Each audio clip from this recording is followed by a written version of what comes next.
उत्तर पश्चिम मुंबईतून शिवसेनेकडून रवींद्र वायकर यांना उमेदवारी देण्यात आलेली आहे। आपल्यासोबत स्वतः अतुल भातखळकर सर आहेत। सर, काय सांगाल? रवींद्र वायकर यांना उमेदवारी देण्यात आली होती, अनेकदा आरोप रवींद्र वायकर यांच्यावर झाले, त्यानंतर शिंदे गटात त्यांनी शिवसेनेत प्रवेश केला, आज त्यांना उमेदवारी नाही। मुळामध्ये उत्तर पश्चिम लोकसभा मतदारसंघ हा शिवसेना लढवते आहे। शिवसेना राष्ट्रीय लोकशाही आघाडीचा घटक पक्ष आहे आणि शिवसेनेचे उमेदवार कोण असणार हे शिवसेना ठरवते आणि त्यामुळे शिवसेनेने रवींद्र वायकरांना उमेदवारी दिलेली आहे।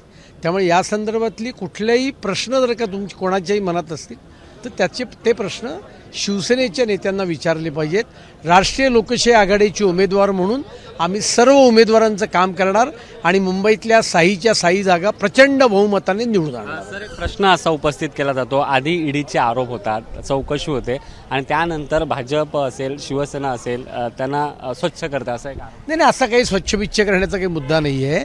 कोणावरचेही केसेस मागे घेतलेल्या नाही आहेत आणि त्याच्यामुळे शिवसेना स्वतंत्र पक्ष आहे, त्यांनी त्यांचा उमेदवार दिलेला आहे। महायुतीचे सगळे नेते एक दिलाने काम करतील, कारण भाजपचा देखील अंतर्गत विरोध होता रवींद्र वायकर यांच्या नावाला, आता नाव झालंय, एक दिलाने काम करतील असं वाटतंय?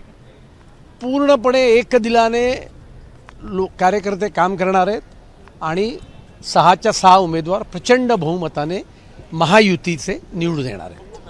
आपल्यासोबत स्वतः अतुल भातखळकर होते, ते म्हणालेत की हा शिवसेनेचा अंतर्गत विषय आहे, त्यांनी रवींद्र वायकर यांना उमेदवारी दिली, मात्र महायुती म्हणून आम्ही त्यांच्यासाठी काम करू असं देखील त्यांनी सांगितलं। कॅमेरा पर्सन हेमंत कदमसह सुशांत सावंत, एबीपी माझा, मुंबई। एबीपी माझा, उघडा डोळे बघा नीट।